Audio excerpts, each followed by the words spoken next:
you will meet that challenge. Amy Tarkanian, ladies and gentlemen.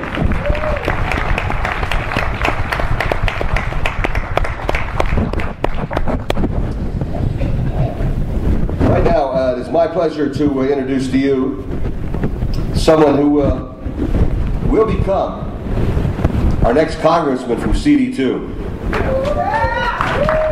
Make no mistake about it. Mark Amodei is a native Nevadan.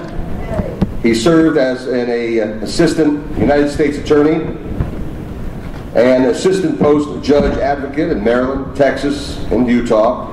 He was awarded the Army Achievement Medal, the Army Commendation Medal, and the Meritorious Service Award.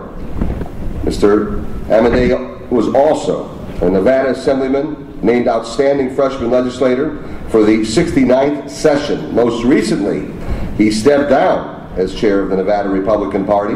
That's why we have Amy Tarkanian.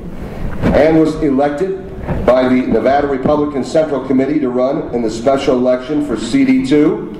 And the Nevada Supreme Court backs that process.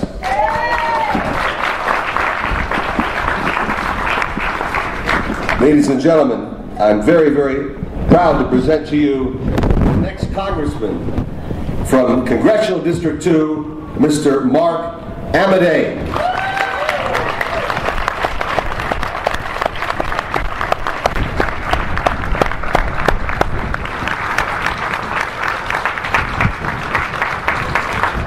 Thank you, Alan, and thank you, CLC, for your invite today.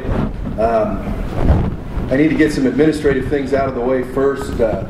First and foremost, thank those of you who were involved in the Republican Party Central Committee process in Sparks last month for your support.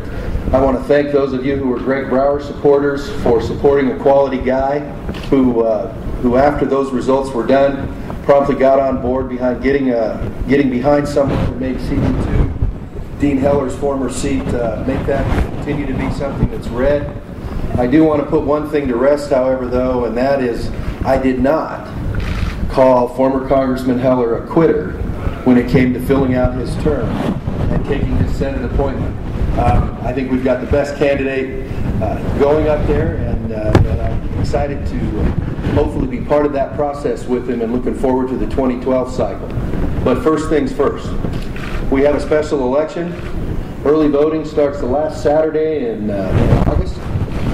We're drinking from a fire hose, but it's a good thing to be doing. Much rather be doing that than not. And so I want to remind you of a couple things because it's going to be a fairly fast-paced 60 days. And I would submit to you that Republicans are people who are fact-driven. We can't keep going back to these things called facts. And I think it was Ronald Reagan that coined the phrase, facts and stubborn things. And so as we wrap up and all the this, that, the other sort of thing, spin it to the right, spin it to the left, I just kind of want to remind you and ourselves of a few facts that we go into this cycle. First one, there is no analysis which concludes that the federal government is too small in America. Are there any fact checkers out there? Anybody want to call me out on that? Number two, the Constitution is still the supreme law of the land. Number three, it is a fact that former Chief of Staff Barack Obama, a gentleman by the name of Rahm Emanuel, said, "You never want to waste a good crisis. You can get things done that you never could have gotten done otherwise."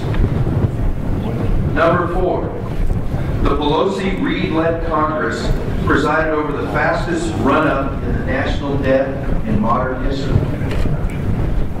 Number five, the present budget deficit is well over $1 trillion. Medicare, number six, Medicare must be fixed. We cannot ignore the present status. Number seven, the War Powers Act has been violated in Libya. Number eight,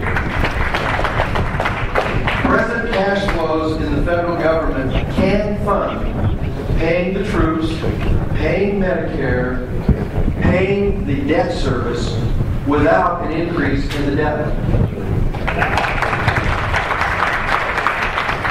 Number 9, Obamacare is not the answer to the insurance and healthcare delivery reforms we need in this country.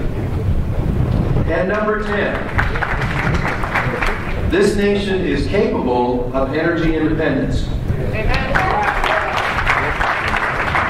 Let's pivot for a minute to a few Nevada facts, because once again, Republicans are factual folks. Number 1, the stimulus policies of the federal government have not helped Nevada in the present financial situation. Number 2, of those sums that made it to Nevada, the vast majority came as a predicate to Harry Reid's election cycle. Number 3, Yucca Mountain is not dead. Number 4, the permitting and land use policies of the federal government have not encouraged business investment or job creation in Nevada in the present financial cycle. And finally, the tax and fiscal policies of the Obama administration have not provided the private sector with the accountability and the predictability which they seek in order to continue investing in. Now let's move to Election Facts 2012. Republicans must win CD2 decisively as a predicate to the run-up to the 2012 election cycle, where we're electing a president, where we're electing Pete Keller, we're re-electing Joe Heck, and we're re-electing a new congressperson in the new district in Southern Nevada. This election, special election on September 13th, is phenomenally important for setting the stage for everybody else on the Republican ticket. Number 2,